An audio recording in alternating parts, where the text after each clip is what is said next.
Il n'a pas demandé la prise de sang et maintenant il regrette. Donc je vais vous raconter l'histoire d'un client. C'est une personne qui est client chez nous depuis longtemps, qui consomme uniquement du CBD. Donc il était sur la route à la campagne. À un moment, il arrive à un rond-point, gendarmerie, donc contrôle de routine, sur le côté. Est-ce que vous avez consommé? Est-ce que vous avez bu, etc.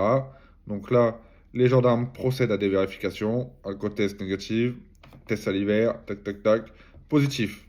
Donc là, il se dit, c'est pas possible, monsieur, je consomme que du CBD.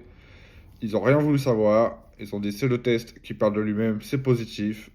Donc, ce client-là a été sanctionné, mais ce qu'il ne savait pas, c'est que quand vous consommez que du CBD et que vous êtes positif au test salivaire, il faut absolument demander une prise de sang. C'est indispensable. Donc, à quoi ça sert la prise de sang?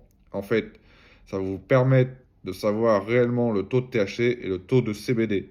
Et en fait, ils font un ratio et ils voient avec le ratio THC-CBD que vous consommez uniquement du CBD et là, vous pouvez être relaxé. Mais sans ça, en fait, le test salivaire, c'est positif ou négatif. Donc, eux, ils s'arrêtent sur le positif. Donc, à partir de ce moment-là, vous perdez votre permis de conduire.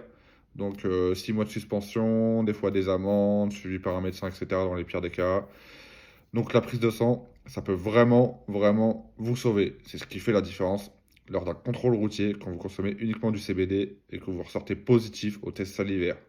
Voilà, c'était le conseil du jour, les amis.